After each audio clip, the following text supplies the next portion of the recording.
Hello everyone. In the last class we had completed exchange traded fund. तो अपना जो ETF वाला topic था वो पूरा कंप्लीट हो गया। ऑब्वियसली चैप्टर इजी है, थ्योरी है, काफी थ्योरी आई नो उसके अंदर में, but it's very interesting in terms of if you apply in the real life कि कैसे ईटीएफ का बाई सेल वगैरह होता है। तो काफी इंटरेस्टिंग लगता है एनीवेज। और जो मैंने बोला था ईटीएफ का जो मार्केट है that is actually what growing into India also. So one should explore ETF also. मतलब जो ऑप्शंस में ट्रेड कर रहा है, अगर इन केस आप ट्रेड कर रहे हो ऑप्शंस में, तो आपको पैरेलली ईटीएफ को भी एवेलुएट करना चाहिए। क्योंकि अपने डिफरेंस समझे थे कि यार ईटीएफ और म्यूचुअल फंड्स वगैरह में क्या डिफरेंस होता है। तो obviously that ETF is kind of investing tool, plus it acts both as what hedging tool also.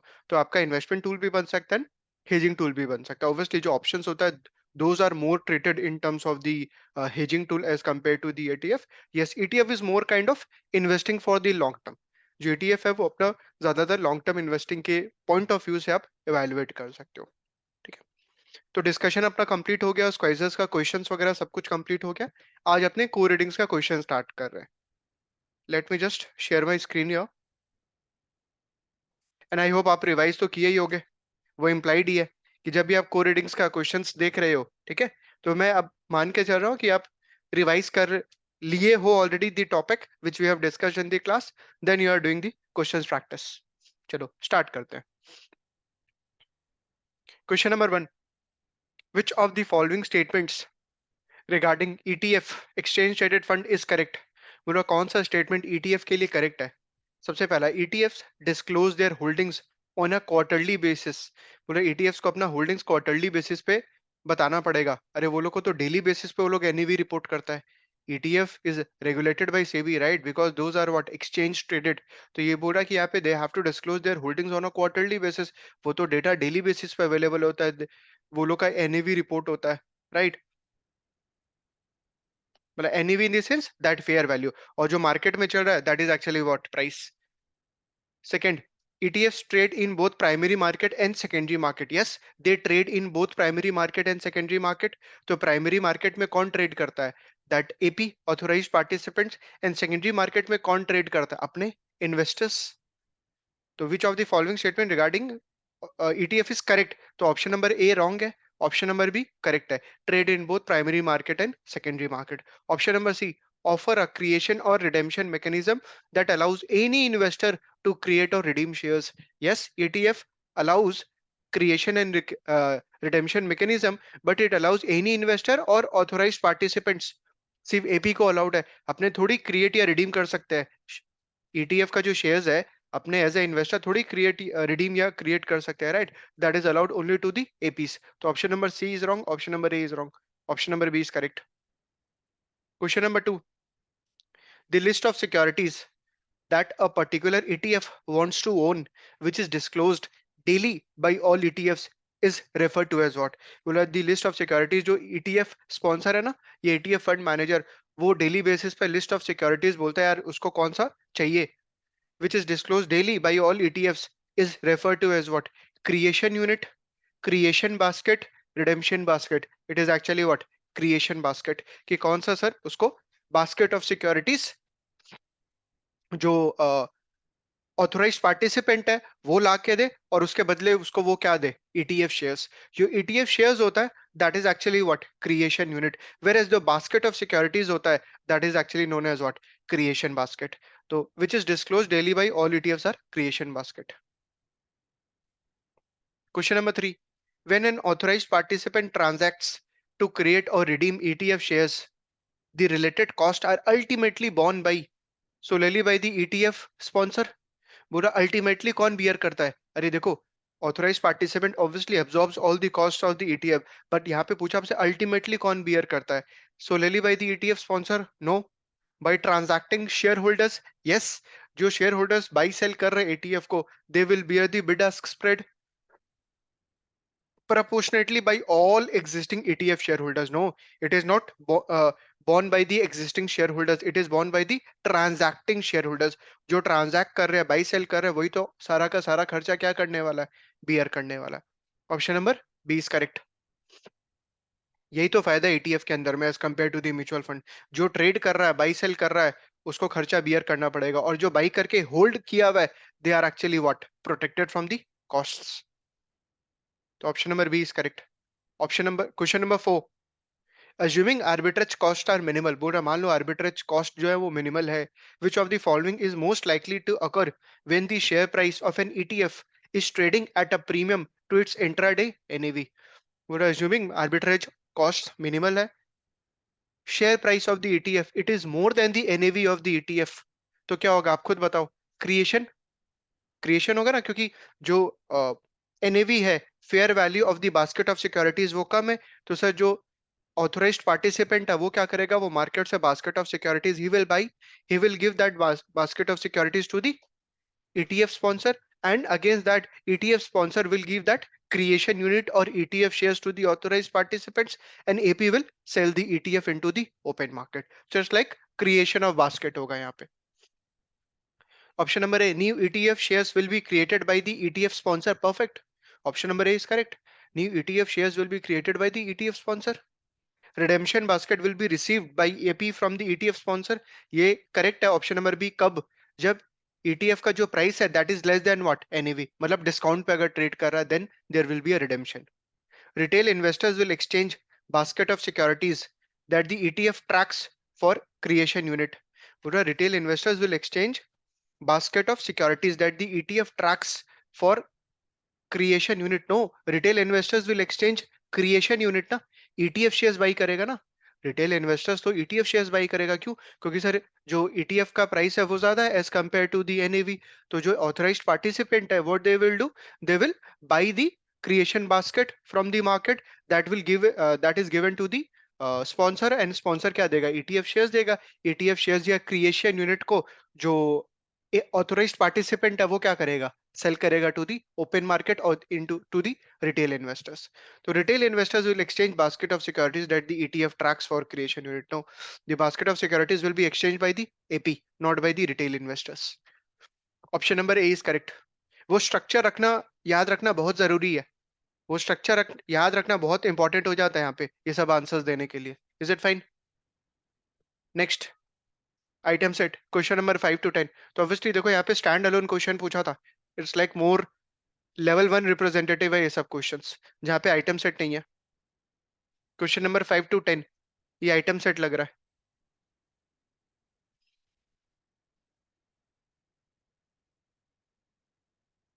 चलो डेटा रीड करना स्टार्ट करते हैं।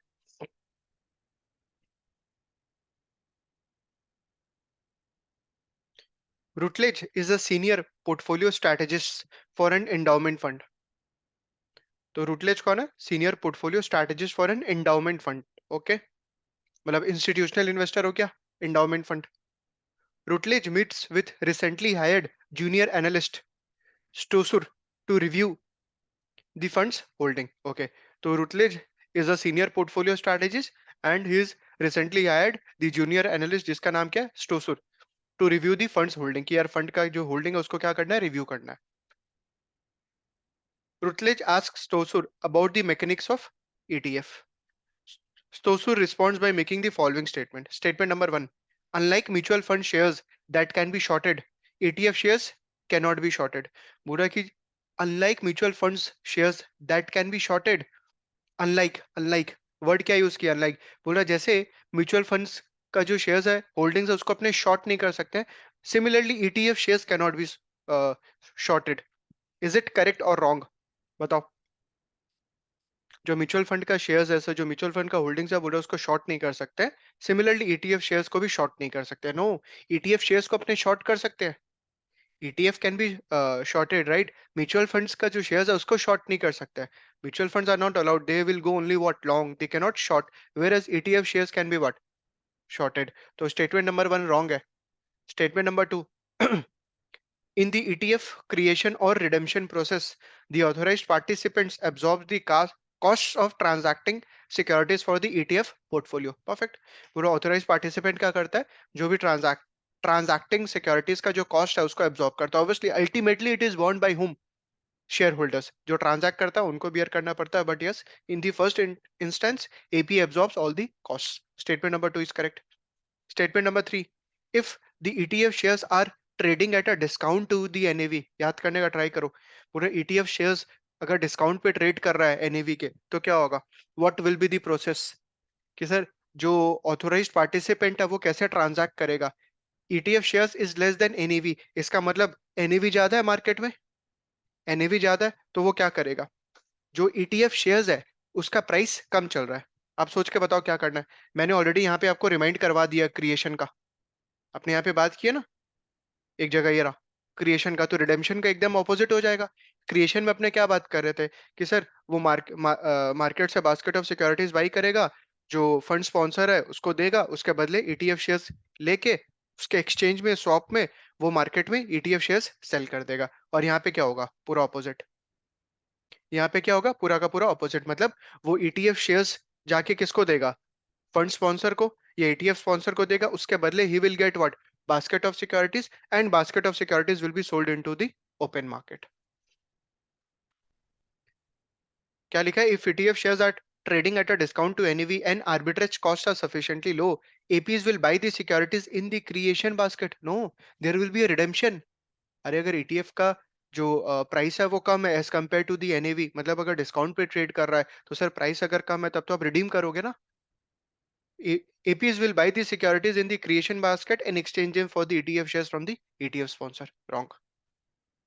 Statement number 3 is wrong. तो स्टेटमेंट नंबर 2 करेक्ट है। चलो एक बार क्वेश्चन देखते हैं। Let's check the question. Which of Stosu's statement regarding ETF mechanics is correct? Obviously, statement number 2 is correct. Statement number 2 is correct. Next paragraph. Rutledge notes that one holding ETF1 is trading at a premium to its intraday NAV. बोला जो price है ETF price that is more than what, NAV. He reviews the ETF pricing and notes that the premium to the intraday NAV is greater than expected arbitrage costs. Clear cut. बोला जो pricing है वो ज्यादा है as compared to the NAV and it is greater than the costs. जो खर्चा लगेगा उससे ज्यादा है, तो obviously क्या करो आप, जो basket of securities है उसको बाई कर लो मार्केट से, उसको सरेंडर कर दो, उसको दे दो ईटीएफ स्पॉन्सर को। ETF sponsor will give what, the shares, ETF shares मिल जाएगा आपको, दैट इज क्रिएशन यूनिट, उसको मार्केट में सेल करो। Stossur is evaluating 3 ETF for potential investments. अच्छा अब ये कहीं और जा रहा है, तो देखते हैं ETF one related they have asked any question or not. Yeah, given the new current given the current pricing of ETF1, the most likely transaction to occur is that new ETF shares will be created by the APs. Redemption baskets will be received by AP from the ETF sponsor. Option number B तो एकदम clear cut wrong है। Option number C, retail investors will exchange basket of securities that the ETF tracks for the creation unit. No, यहाँ पे तो कौन receive करेगा, जो authorised participant है वो रिसीव करेगा फ्रॉम द ETF स्पॉन्सर। तो option number A is correct. New ETF shares will be created by the AP। वो ETF शेयर्स इससे लेके, स्पॉन्सर से लेके क्या करेगा, सेल करेगा into the market. So there will be a creation basket, not the redemption.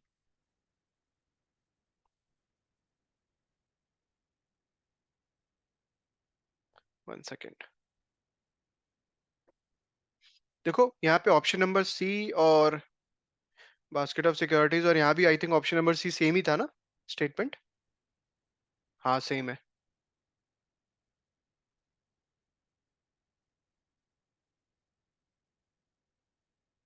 Next, Stossur is evaluating 3 ETFs for potential investment. He notes that the ETFs have different portfolio characteristics that are likely to affect each ETF's tracking error. Tracking error क्या था? Annualized standard deviation of the daily difference between the ETF का return and the benchmark का return. He notes that the ETF have different portfolio characteristics that are likely to affect each ETF's tracking error.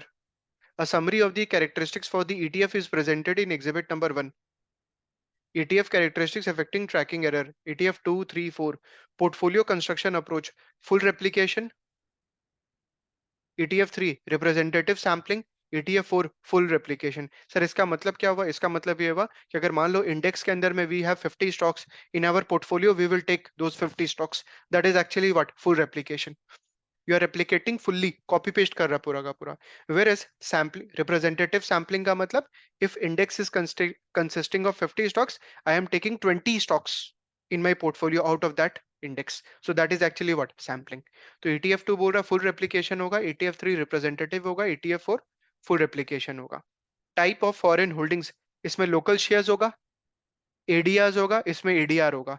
Engagement in security lending, ETF2 में yes, ETF3 में yes, ETF4 में no. देखो security अगर land करेगा दी ETF fund, ठीक है, क्या फायदा होगा वो लोग को? लेंडिंग फीस मिलेगा. अरे तुम लेंड कर रहा है अगर सिक्योरिटी, तो उसके बदले क्या मिलने वाला है? लेंडिंग फीस मिलने वाला है. सेकंड, सर जो कोलैटरल रख रहा है मेरे पास, शॉर्ट सेलर जो कोलैटरल रख रहा है उसको अपने सिक्योरिटीज में लगाएंगे, और उसके बाद क्या करेंगे? उससे इंटरेस्ट अर्न करेंगे. तो टू फायदा होगा, एक लेंडिंग फीस मिलने वाला है, एंड सेकंड क्या? पोर्शन ऑफ इंटरेस्ट इनकम मिलने वाला है. तो यहाँ पे पूरा engagement in securities lending ETF2 में होगा, ETF3 में होगा, ETF4 में नहीं होगा. ओके. फिर यहाँ पे कहीं और जा रहा है. चलो क्वेश्चन देखते हैं. ऐसे ही करना आपको, एक एक क्वेश्चन करना है, एक एक उसके बाद रीड करना, otherwise there is no point of just reading the entire item set. Which ETF in exhibit number 1 is most likely to have the lowest tracking error? पूरा out of the three ETF, which one will have lowest tracking error? बताओ, tell me. कौन सा, किसके अंदर में tracking error will be lowest? Sir कैसे पता करें? देखो, ट्रैकिंग एरर लोएस्ट तब होगा जब return of the portfolio return of the benchmark के नियर अबाउट होगा. The standard deviation of the return of the portfolio and return of the benchmark अगर closest है तो obviously tracking error will be less. And the portfolio benchmark के आसपास कब होगा? If we have full replication, if we have full replication. Otherwise, if there is a sampling, there will be a difference between the portfolio and the benchmarking. Are you able to understand कि sir benchmark में अगर 50 stocks है, अपने portfolio में 20 stocks है, तो difference तो होगा ना दोनों के बीच में. बट अगर benchmark में if we have 50 stocks and in our portfolio also we have the same 50 stocks, the difference will be very less. तो full replication should be the answer. तो ETF2 ETF4 के अंदर में फाइट हो रहा है, ETF3 wrong, lowest standard error. Local shares, यहाँ पे बोला type of holding is local shares. If we have local shares तो अपना tracking error will be less. Tracking error will be less because we have only local shares. But if we put in our portfolio the foreign stocks also, तो sir जो portfolio का return होगा that will be different from the benchmark का return, because you are taking benchmark local. but तुम अपने portfolio के अंदर में जो फॉरेन होल्डिंग्स है वो भी अगर ले रहा है तब तो सर डिफरेंस होगा. तो यहाँ पे सिर्फ लोकल शेयर्स ले रहा है तो the tracking error will be less. Whereas ADR American deposit receipt ये दोनों है, तो सर यहाँ पे इन दोनों के सिनेरियो के अंदर में एडीआर में क्या होने वाला है? Trekking error will B high. engagement in security lending, अगर engagement in security lending है तो obviously tracking error will be what? less. तो यहाँ पे बोल रहा है yes, यहाँ पे बोल रहा है yes, यहाँ पे बोल रहा है क्या? no. तो ट्रैकिंग एरर किसके अंदर में लोएस्ट होने वाला है? ETF2 के अंदर में, because of full replication, local shares and engagement in security lending. whereas highest किसके अंदर में होगा? ETF3 और 4 के अंदर में, ETF4 के अंदर में हाईएस्ट होगा. क्यों sir? Because of engagement in security lending नहीं है. जो शॉर्ट सेलिंग के लिए सिक्योरिटीज दे रहा है ना वो है नहीं. तो obviously the difference between the portfolio and the benchmark का standard deviation will be there. तो ETF4 के अंदर में we will have highest tracking error, whereas in case of ETF2 it will be what? lowest. तो which option is correct? Option number A. Next.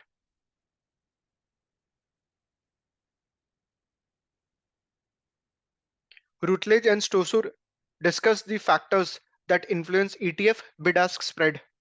Okay. Buddha, what are the factors that influence the bid-ask spreads? Stosur tells Routledge that quoted bid-ask spread for a particular transaction size are negatively related to the amount of the ongoing order flow into the ETF. सही है statement. पूरे ETF में sir अगर ongoing order flow ज्यादा आएगा, inflow ज्यादा आएगा, पैसा का जो फ्लो है वो ज्यादा आएगा, बाइंग सेलिंग ज्यादा होगा, तो सर जो बिड आस्क स्प्रेड है वो क्या होगा? लोअर. इफ ETF के अंदर में सर ट्रेडिंग ज्यादा होगा तो जो स्प्रेड होगा ना, bid ask spread, that will be what? Lower. तो it is what? Negatively related. Bid ask spread is negatively related to the amount of the ongoing order flow into the ETF. Yes, liquidity ज्यादा होगा, simple सा बात है. तो जो bid ask spread होगा that will be less. और अगर ऑर्डर फ्लो कम हुआ तो bid ask spread will be what? higher. तो it is what? Negative. Negative का मतलब क्या होता है सर? एक चीज बढ़ रहा है दूसरा चीज गिर रहा है, या दूसरा चीज बढ़ रहा है फर्स्ट चीज गिर रहा है. तो bid ask spread is negatively related to the amount of the order going flow in the ETF. Second, positively related to the costs and the risk of the ETF liquidity provider? Yes, bid ask spread is positively related to the cost and the risk of the ETF liquidity provider. Sir अगर cost और risk ज्यादा होता है तो bid ask spread बढ़ता है, अगर cost and risk कम होता है तो bid ask spread will be what, lower. सही स्टेटमेंट है ये। तो वन और सेकंड करेक्ट है। Third, positively related to the amount of competition among the market makers for the ETF. Positively related to the amount of competition among the market makers. No, अगर competition sir increase हो जाता है market makers के अंदर में, तो अगर competition increase होगा तो bid ask spread will be lower, वो लोग कॉस्ट कम रखेंगे। और अगर कंपटीशन कम होगा तो सर वो लोग का जो बिड आस्क स्प्रेड होगा वो क्या होगा, ज्यादा। क्योंकि बिड आस्क स्प्रेड से तो कमा रहा है ना ईटीएफ वाला, जो एपी है ऑथोराइज्ड पार्टिसिपेंट, उसी से कमा रहा है, राइट। तो ये थर्ड वाला रॉन्ग है, फर्स्ट और सेकंड करेक्ट है। As ETF shares may trade at price that are different from NAV, Routledge examines selected data in exhibit number 2. Okay, अब ये कहीं और जा रहा है। एक काम करते हैं, पहले इसका आंसर करते हैं, उसके बाद will read the statement. Stosur statement about quoted bid ask spread is incorrect with respect to the third वाला स्टेटमेंट रॉन्ग था, is incorrect with respect to the amount of the ongoing order flow in the ETF। ये statement तो correct था कि अगर liquidity increase होगा तो sir ETF का स्प्रेड क्या होगा, लेस होगा, ETF का स्प्रेड लेस होगा। और जब लिक्विडिटी गिरेगा तो ETF spread will be what, higher, negatively. Cost and risk of the ETF liquidity provider, yes, अगर कॉस्ट और रिस्क ज्यादा होगा तो ETF spread will be what, higher. Amount of competition among the market makers for the ETF, option number C will be the answer. कि अगर competition high होगा sir तो obviously bid ask spread will be lower, तो negative relation होना चाहिए। Option number C, this statement is wrong. Question number 9 अभी read नहीं किया है डेटा, बट एक बार मैं क्वेश्चन रीड करना चाह रहा हूँ, क्योंकि ये लोग ETF 567 लिखा है, ठीक है। तो यहाँ से समझ में आ जाएगा कि अपने को टारगेट क्या करना है आइटम सेट में। Which ETF in exhibit number 2 is most likely to trade at a largest premium और discount relative to the NAV। Okay, तो अपने को बताना है ETF 567 के अंदर में कौन सा ETF will trade at largest premium और discount. As ETF shares may trade at prices that are different from the NAV, Routledge examines selected data in exhibit number 2 for 3 ETFs that might have this problem. तो ETF 5, 6, 7 percentage of foreign holdings, ETF 5 के अंदर में 10% है, 6 के अंदर में 50 है, ETF 7 में 90% है, 90% है percentage of foreign holding. Trading frequency high, low, low, बताओ what will be the answer, कौन सा आंसर होने वाला है। यहाँ पे क्वेश्चन पूछा था कि कौन सा ETF हाईएस्ट प्रीमियम और डिस्काउंट पे ट्रेड करेगा, इज मोस्ट लाइकली कहाँ गया, which ETF in exhibit number 2 is most likely to trade at the largest premium or discount relative to the NAV। जो ETF का प्राइस और NAV के बीच में डिफरेंस सबसे ज्यादा किस में होगा, लास्ट वाला के अंदर में। क्योंकि देखो यहाँ पे दो चीज बोला है सर, फॉरेन होल्डिंग इसमें सबसे ज्यादा है, फॉरेन होल्डिंग ETF 7 का सबसे ज्यादा है, तो sir obviously there can be a difference of the timing, timing difference होगा। अरे ओवरलैपिंग होता है ना, मार्केट ओवरलैप होता है अगर, तो the bid ask spread will be lower, risk will be lower, whereas अगर टाइमिंग डिफरेंस ज्यादा है तो ऑब्वियसली वहां पे the gap will be higher, risk will be higher. तो ETF 7 के अंदर में you can see percentage of foreign holding is 90% as compare to 10 and 15, plus trading frequency भी कम है, ट्रेडिंग फ्रिक्वेंसी मतलब वॉल्यूम कम है, ट्रेडिंग वॉल्यूम कम है, तो ऑब्वियसली सर यहाँ पे क्या होगा, ज्यादा होने वाला है। The gap between the price and the NAV will be what? High. तो option number C is correct. Next, question number 10। Question पढ़ रहा हूं एक बार मैं जानबूझ के, ठीक है। जब क्वेश्चन पढ़ते हैं ना तो मेरे को पता रहता है और मेरे को आइटम सेट में टारगेट कहाँ पे करना है। Excluding the compounding effect, the expected holding, the total holding period costs, total holding period costs for investing in the ETF over a 9 month period holding is closest to, okay, मेरे को total cost बताना है उसको ETF का। Let's check the data. Rutledge considers a new ETF investment for the fund. He plans to own the ETF for 9 months के लिए. The ETF has the following trading cost and the management fees.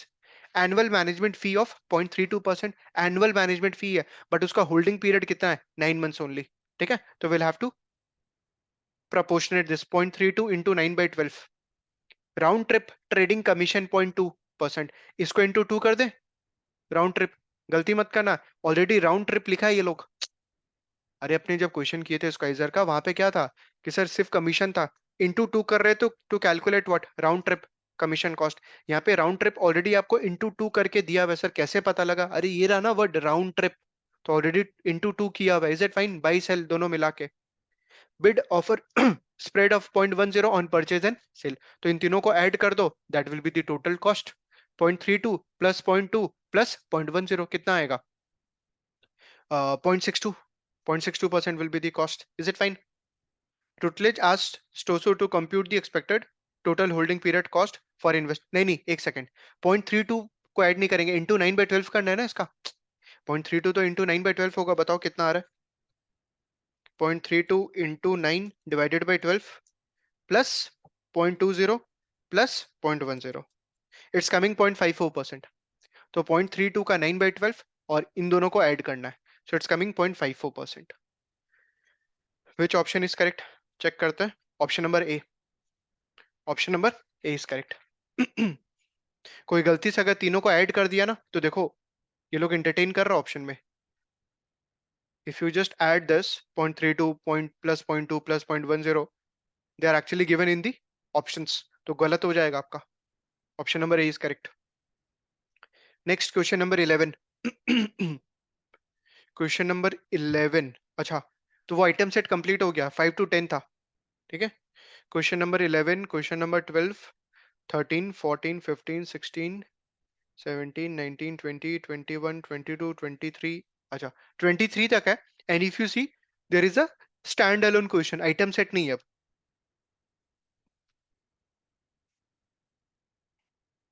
Question number 11, an ETF reported tracking error is typically measured as the, tracking error क्या होता है sir? It is the annualised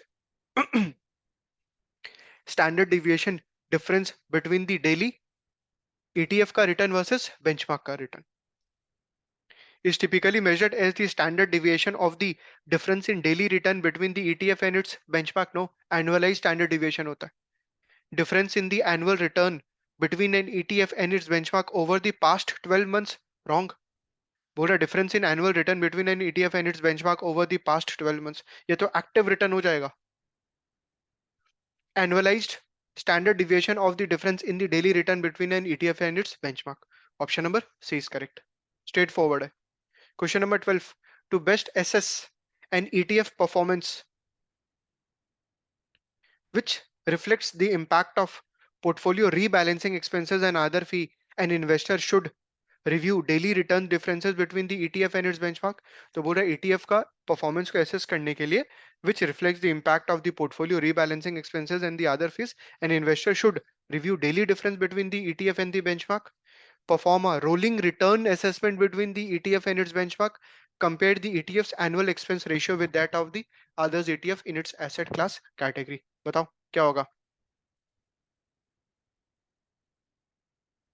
To best assess ETF performance which reflect the impact of portfolio rebalancing expenses and other fees, तो sir उसके लिए अपने क्या check करते हैं? Rolling return. We check what? Rolling return because it gives you what? Cumulative return का impact. तो बोल रहे हैं यहाँ पे review daily return difference between the ETF and its benchmark. Wrong. Perform a rolling return assessment between the ETF and its benchmark. Yes. Option number B is correct. Question number 13. An ETF's tracking error is traditionally reported indicates to investors. बोला जो ETF tracking error जो traditionally report होता था, वो बोला investors को क्या indicate करता है? Whether the ETF is underperforming or outperforming its underlying index. No, जो ट्रैकिंग एरर है वो ETF का अंडर परफॉर्मेंस या ओवर परफॉर्मेंस नहीं शो करता है as compared to the index. Wrong. Option number A is wrong.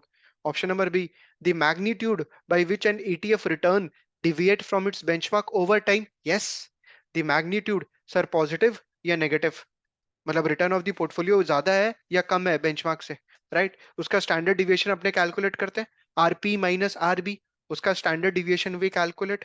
बोला the magnitude by which ETF return deviate from its benchmark over the time. Yes. Option number C, the distribution of differences in daily return between the ETF and its benchmark. Wrong. It does not show the differences of distribution of differences in daily return between the ETFs and the benchmark. Option number B is correct.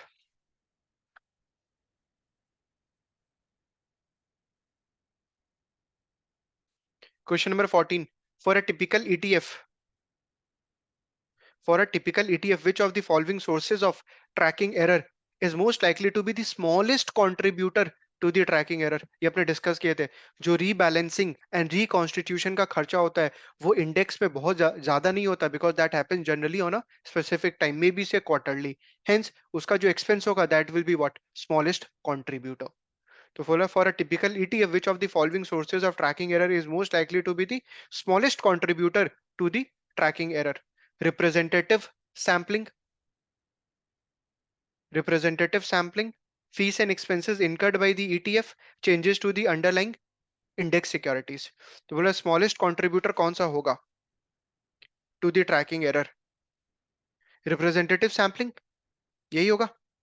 Representative sampling, fees and expenses incurred by the ETF, ये तो ज्यादा होगा. The changes to the underlying index security. Which of the following sources of tracking error is most likely to be the smallest contributor to the tracking error? तो वो तो rebalancing और reconstitution ही होता है. Changes to the underlying index security. Option number B तो wrong है, sure है. ऑप्शन नंबर ए और ऑप्शन नंबर सी में I am thinking. Option number A लिख रहा है रिप्रेजेंटेटिव सैम्पलिंग. रिप्रेजेंटेटिव का मतलब क्या हुआ कि अगर 50 स्टॉक उसके अंदर में तो मेरे पास 20 स्टॉक होगा. और ऑप्शन नंबर सी बोल रहा है changes to the underlying securities. Option number C correct है. Changes to the underlying securities का मतलब हो गया रिकॉन्स्टिट्यूशन या रीबैलेंसिंग. तो that will be what, smallest contributor to the tracking error. Option number C is correct. Changes to the underlying securities, क्योंकि sir वो frequently नहीं होगा, मे बी क्वार्टरली बेसिस पे होगा. Option number C is correct. Next, question number 15. Which of the following statements relating to the capital gains in ETFs and mutual funds is correct? ETF tend to distribute less in capital gain than mutual funds do. पूरा ETF जो है वो जो capital gain है वो less distribute करता है than mutual funds. I know they have to distribute the capital gain to the investors. अरे जो भी gain आ रहा है वो लोग को pass on करना पड़ेगा किसको, investors को. Mutual funds में elect not to distribute all realized capital gain in a given year. पूरा म्यूचुअल फंड हो सकता है सिलेक्ट करे कि कैपिटल गेन पूरा का पूरा जो रियलाइज किया है वो डिस्ट्रीब्यूट ना करे. No, they will have to distribute. Mutual fund also have to distribute. Option number C, the selling of the ETF shares by some investors may create capital gains that affect the remaining investors in term of taxes. The selling of ETF shares by some investors may create capital gains, yes, that affect the remaining ETF in terms of taxes. Option number C is also wrong. यहाँ पे तीनों wrong कैसे हो सकता है? क्या पूछा था? Which of the following statement relating to the capital gains in ETF and mutual funds is correct? कौन सा statement correct है? ETF tend to distribute less in capital gain than हाँ than mutual funds do. Option number A correct है. I think मैंने गलती से इसको wrong बोल दिया था. अरे ETF के अंदर में तो सर जो कैपिटल गेन का डिस्ट्रीब्यूशन होगा वो कम होगा ना म्यूचुअल फंड्स के कंपेयर में. टैक्स एफिशिएंसी वाला पॉइंट, टैक्स एफिशिएंसी कि सर जो ट्रेड कर रहा है, शॉर्ट टर्म इन्वेस्टर है, शॉर्ट टर्म ट्रेडर है, उसको तो कैपिटल गेन जनरेट होगा. वेर एज जो बाई एंड होल्ड करके रखा है वो लोग को तो सर कैपिटल गेन जनरेट नहीं होगा. मतलब वो लोग का जो टैक्स एफिशिएंसी होगा क्या होगा, हाई होने वाला है. तो सर जो ETF है उसके अंदर में फायदा तो यही है ना कि sir this instrument is actually what, tax efficient, because in kind creation और रिडेम्पशन होता है इसके अंदर में. इन काइंड क्रिएशन और रिडेम्पशन होता है. तो ETF tend to distribute less in capital gain than mutual funds do. Yes, option number A is correct. Option number B तो बिल्कुल रॉन्ग है. बुरा म्यूचुअल फंड में elect not to distribute all realized capital gain. No, they'll have to distribute. Option number C, the selling of the ETF shares by some investors may create capital gains that affect the remaining ETF investors in terms of taxes. ये statement correct होता है in case of mutual fund, not in case of ETF.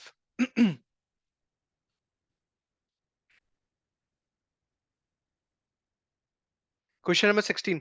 Which of the following statements regarding distributions made by ETF is correct? Which of the following statement regarding distribution made by ETF is correct? Correct statement ढूंढना है. Option number A, return of capital distributions are generally not taxable. बोला जो return of capital होता है ना distribution are generally not taxable, yes. एक होता है रिटर्न ऑन कैपिटल, एक होता है रिटर्न ऑफ कैपिटल। एक होता है रिटर्न ऑन कैपिटल कि सर आपने पैसा लगाया, उस पे आप रिटर्न अर्न कर रहे हो, वो टैक्सेबल है।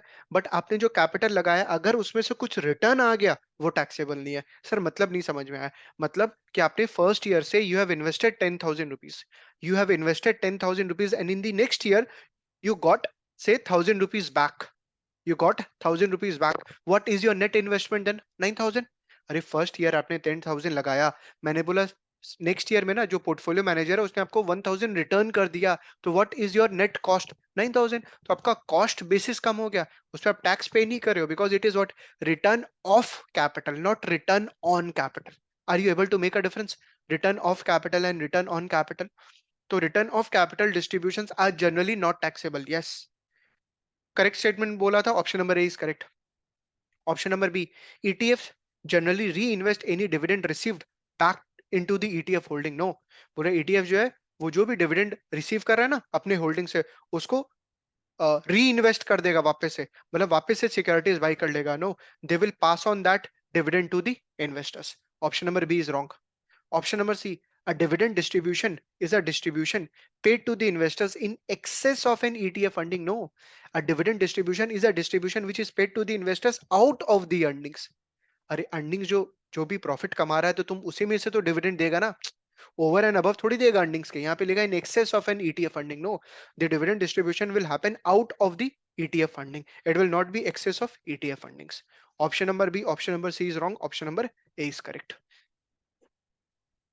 Question number 17, investors buying ETFs incur management fees that decrease with the length of the holding period, wrong। जैसे जैसे होल्डिंग पीरियड बढ़ता है वैसे वैसे मैनेजमेंट फीस क्या होता है, इंक्रीज होता है, बिकॉज यू पे व्हाट एवरी ईयर। तो सर अगर मेरा मान लो होल्डिंग पीरियड पहले 1 ईयर था, अब मेरा होल्डिंग पीरियड 5 ईयर है, तो मेरे को 5 ईयर वाले होल्डिंग पीरियड में क्या मैनेजमेंट फीस 5 टाइम्स देना पड़ेगा as compare to the first year. Option number A is wrong. Option number B, investors buying ETFs are assured of paying a price equal to the NAV if they purchase shares at the market close। बोल रहा है कि जो ETFs by करता है sir, वो लोग को पक्का प्राइस जो है वो NAV के इक्वली पे करना पड़ता है, because they are buying at what, closing time पे। नो, कोई जरूरी नहीं है। अरे क्लोजिंग टाइम पे the price may be greater than और it can be less than NAV। the price of the ETF during the market close can trade at a premium or can trade at a discount as compared to the NAV। तो कोई surety नहीं है जो price होगा वो NAV के बराबर होगा, इक्वल होगा। Option number B is also wrong. Option number C, investors buying ETF incur trading costs in the form of commission and bid ask spread at the time of purchase, yes, they incur the commission and the bid ask spread। option number C is correct। Question number 18. Consider an ETF with the following trading costs and management fees. Annual management fees दिया हुआ है 0.4%। Round trip trading commission, again round trip दिया हुआ है, तो गलती से into two मत कर देना, इसके अंदर में ऑलरेडी इंटू टू मल्टीप्लाई हुआ हुआ है। Bid offer spread of 0.2% on purchase and sale excluding compound effects, the expected total holding period cost for investing in the ETF over a 9 month holding period, बिल्कुल same समय। you have to take 0.40 into 9 by 12 management fee, 0.4 into 9 by 12, it's coming 0.3% plus 0.55 plus 0.20, 1.05%। option number A is correct। Next, question number 19, the bid ask spread for very liquid high volume ETF will be least influenced by, बोला जो bid ask spread होगा ना, वो जो security है, ठीक है, वो बहुत ज्यादा लिक्विड है एंड हाई वॉल्यूम में ट्रेड हो रहा है, बहुत ज्यादा लिक्विड है। ETF बिड आस्क स्प्रेड जो है उसका, बोल रहा है कि सर बहुत ज्यादा लिक्विड है एंड बहुत ज्यादा हाई वॉल्यूम पे ट्रेड हो रहा है, तो बताओ bid ask spread will B least influenced by, क्या चीज से इंपैक्ट सबसे कम से कम होगा? सबसे पहला option number A, market makers desired profit spread, जो मार्केट मेकर मतलब जो एपी है उसका प्रॉफिट मार्जिन से कम लीस्ट इन्फ्लुएंस होगा। ऑप्शन नंबर बी, क्रिएशन और redemption fees and other direct cost. Option number C, likelihood of receiving an offset ETF order in a short time frame। ETFs will be least influenced by what? Option number B, creation and redemption fees. क्यों? क्योंकि sir जो liquid ETF है और high volume पे trade हो रहा है, तो सर वहां पे तो क्रिएशन और रिडेम्पशन कम होगा। The creation and redemption process will be less. क्यों? क्योंकि sir during that it is what actually volume बहुत हाई है मार्केट के अंदर में, जो वॉल्यूम है in terms of trading that is very high, आराम से अवेलेबल हो जा रहा है एंड बहुत ज्यादा लिक्विड है, आराम से बाई सेल हो रहा है एंड वॉल्यूम भी काफी हाई है। तो क्रिएशन और रिडेम्पशन प्रोसेस क्या होगा? कम। If creation and redemption process will be less, hence creation redemption fees will be what less. तो यहाँ पे बोला था bid ask spread for very liquid high volume ETF will be least influenced by the creation or redemption fees and other direct cost. Reason, high volume and very liquid है, तो creation और redemption क्या होने वाला? कम होने वाला है, तो फीस भी कम लगेगा। Option number B is correct. Option number A, profit spread तो हो गई and offsetting ETF order in a shorter time frame. Yes, तो यहाँ पे हाई वॉल्यूम ईटीएफ है, तो ऑब्वियसली सर अगर शॉर्ट टाइम फ्रेम में मैं स्क्वायर ऑफ कर लेता हूँ मेरा पोजीशन, तो बेटा spread will be what? Narrow. तो option number B will be the answer. Question number 20. Such factors as regulations, competition, and corporate actions related to what? Fund closure risk. Yes. Fund closure risk में बात किए थे ना, hard close versus soft close, तो वहां पे regulations, competition and corporate actions related to fund closure risk. Counter party risk, counter party risk क्या था? दैट ईटीएन वाला, एक्सचेंज ट्रेडेड नोट वाला, जहां पे the bank can default. Expectation related risk क्या था? Leverage and inverse ETF. तो option number C is wrong, option number A is wrong, option number B is correct. नहीं, option number B, option number C is wrong, option number A is correct. Fund closure risk होगा, option number A is correct. Question number 21. John Smith has invested in an inverse ETF. Smith is novice investor who is not familiar with inverse ETFs, and therefore he is not sure how the ETF will perform because the lack of understanding of the ETF risk and return characteristics. This risk is best described as, एकदम straightforward है, जो leverage है and जो inverse ETF है, that is best described as what? Counterparty risk, wrong. Holding based risk, wrong. Expectation related risk, option number C is correct. क्योंकि sir ये जो दोनों इंस्ट्रूमेंट है उसका नॉलेज बहुत कम होता है इन्वेस्टर्स को, hence the actual versus expected outcome में व्हाट डिफरेंट। तो option number C is correct, expectation related risk. 22, question number 22. Factor और smart beta strategy ETFs are least likely to be used by investors. बोला जो smart beta strategy है ना, active वाला smart beta strategy, जहां पे आप वैल्यू, ग्रोथ या साइज के ऊपर में क्या कर रहे हो? बेट कर रहे हो as compare to the index.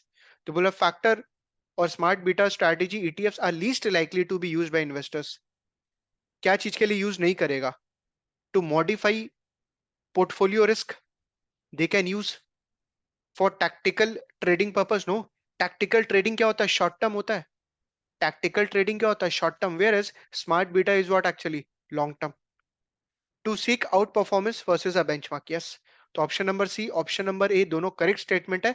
आपसे गलत स्टेटमेंट पूछा था, wrong statement. Option number B is correct. Sir tactical asset allocation और tactical trading purpose is for the short term, smart beta strategy is for the long term.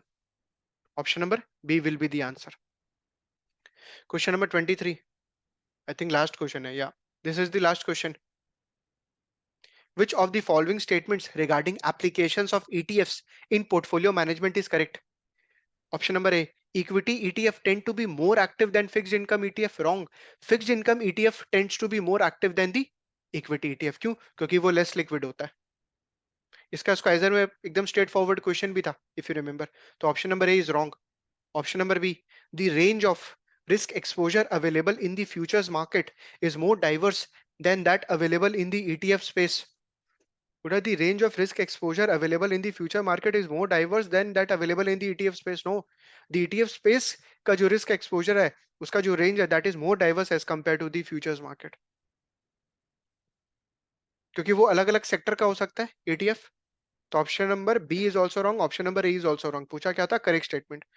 Option number C, the ETFs that have the highest trading volume in their asset class category are generally preferred for tactical trading application. Yes, बोला sir जिसका trading volume ज्यादा होगा ना, बिडा spread कम होगा, liquidity ज्यादा होगा, उसको अपने टैक्टिकल ट्रेडिंग पर्पस के लिए यूज कर सकते हैं। Yes, option number C is correct. जिसका लिक्विडिटी ज्यादा होगा, जिसका वॉल्यूम ज्यादा होगा as compare to the asset class, as compare to into that sector और into that asset class, so that can be use for tactical trading applications के लिए for short term. Option number C is correct. Perfect. चलो, that's it for today. एक बार please आप review कर लेना खुद से भी, क्योंकि जब तुम खुद से रिव्यू करेगा, ऑप्शन सोचेगा, ठीक है, कहीं पे अटकेगा, you have to read the solution. मैं बार बार बोल रहा हूँ कि जो पीछे लोग सॉल्यूशन लिखता है ना, उसको प्लीज आपको रिवाइज करना है, उसको गो थ्रू करना है। ऑल्दो आपको पता है आंसर राइट होगा आपका, आपको यू आर श्योर 100% कि यार इसका तो आंसर यही है, बट मेरे को लगता है आपको जरूर से गो थ्रू करना चाहिए सॉल्यूशन। जो न्यूमेरिकल वाला है ना, उसको स्किप कर सकते हो आप, जैसे वो कमीशन वाला जो पोर्शन था, उसका सॉल्यूशन मत रीड करो, बट बाकी का प्लीज रीड करो, क्योंकि वहां से जो नॉलेज आएगा, वहां से जो लैंग्वेज पिकअप होगा ना, that will be the best as compare to the स्क्वाइजर का language. As compare to the स्क्वाइजर का लैंग्वेज, क्योंकि स्क्वाइजर 2 बार 3 बार पढ़ भी लेगा, बट वो लैंग्वेज पिकअप नहीं होगा एज कंपेयर टू दी जो अपने को चैप्टर एंड के अंदर में लोग लिखा है ना, that is the best way to revise the concept. That's it for today guys, take care.